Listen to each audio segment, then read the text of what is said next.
Now that we have the slabs rolled out, we're going to talk about designing your clay and glass tile. I have some examples of here that are done.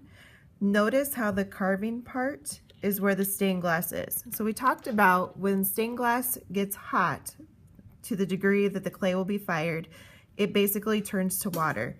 You'll notice that the colors, they mesh together, but they don't necessarily mix. So you can kind of plan out what your colors sort of look like, but it's still kind of a surprise when we get them back. So today what we're gonna do, for the first half of class, you're gonna think about a couple of options for your tile. And this is how we're gonna plan this out. So yesterday I showed you, or it's up on the board, one of the tiles, a girl chose to do cursive Y for her tile. So she drew out this part and then outlined it, and that was the part that was going to be glazed. And then she also made a border. Then everything in pink is what was going to be glass. And then she also carved this out. So that's one thing you need to think about today. You also have the option to do a different design. It does not need to be super complicated. This is one, I actually saw this at an art show that looked really cool. It had some circles and a couple of lines through it, and then it had different colored glass in here. We don't even need to know what color your glass is at this point, just what you're going to carve out. There's some different options people had thought of before. So what you will do today is get a tile for your table, and you'll need a pen or a pencil, and you're going to trace 2 squares.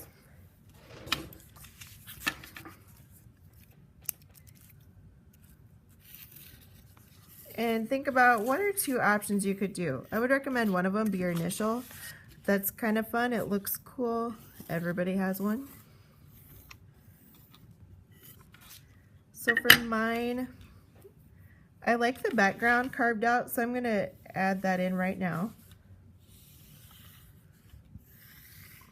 I might do an S. You could do 2 initials if you want to. You could be kind of creative how those pan out. So if I was to design it out, I would decide how I want to do that. I'm going to have it at a slight angle because I like that look. And then outline it. So the way I would do that is leave the same amount of space all the way around. I'll decide how I'm going to do that in a second. Here, it depends on how much room I have. And it looks like I'm going to have enough room, so I'm going to go ahead and do that. If you get any tight spaces, you can decide when you go to carve this out if you need to leave that space or maybe just draw a line, however you want to do that. And if I was to do the coloring for it, then I would outline the outline of whatever the design was. So this part over here. So this way you get kind of an idea of what it's going to look like when you're done. And the process when you go to design it on your paper is exactly what you're going to do when you get to your clay tile. This will also help me know what you're thinking for what you want to do. Sometimes when we're just talking about it, it's hard to understand what exactly your plan is. This way I have an actual visual for what you want to do. And then I'm going to do this outline too. So you could grab a box of markers for your table to kind of help decide what you want to do. So I have that, and I would color that in. Okay, and then maybe I'm going to do something else. So it's going to show, there's a cool one that had a flower on it. I'm going to show kind of how that would be done. So for the background of that one, we went ahead and had a border on there, and I would highly suggest that. This way, no matter what your design is, your stained glass will stay in the tile. If you don't have that wall that we talked about, the stained glass turns to water and it'll run off your tile and into the kiln. And the kiln shelves are very expensive and you don't want one. They're not cute. They're about $50 a piece. So we don't want to ruin them. So this one that I had half petals. You could do a design, make them kind of big so that way it'll be easier for you to carve out. And then you can outline everything that you have on here. So maybe I would do this. And if you need to think through it, color it while you do it.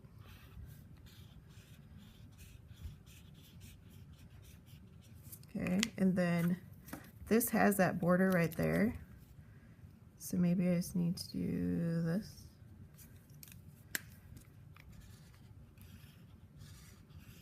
It's always a good idea, no matter what your idea is, to draw it out and make sure it's going to work out the way you thought. I'm going to leave that. This could also be just a drawn in line. I have this, so I just need this inside.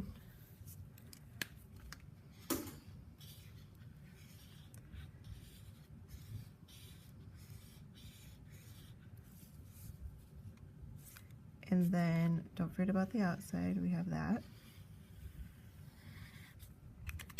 And then this part too. Okay, so I have those pieces cut out. I decided to do that. And then I would also do the outside. So I'm going to loosely color that. If you have an idea and it didn't quite pan out, go ahead and draw another one. But I do want at least 2 different ideas, and I want them drawn out. So I would color in all this, okay? Title that page, Clay and Glass Tile.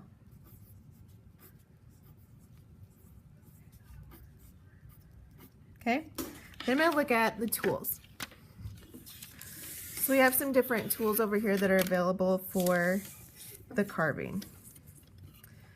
I have a needle tool, which we only have a few, so if that's not available, I do have a bunch of these dowel rod sticks that have been sharpened on the end, so it's not a pencil, but it looks like one.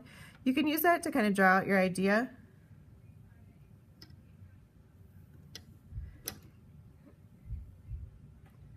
And if something isn't going well, you can always wipe it out. Make sure you don't make an air bubble, just kind of wipe that part out and do that again.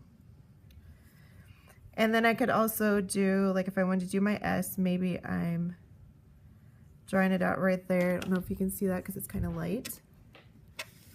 And then draw around it, just like we talked about on your paper.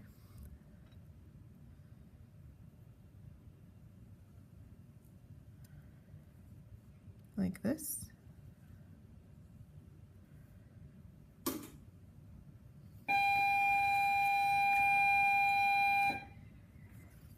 And then we also have loop tools. We have this plastic tool, whatever you need to get things out. Loop tool has a bit of an edge on there. Attention, all intro to sociology for 5th hour has been canceled today. You will need to report to seminar.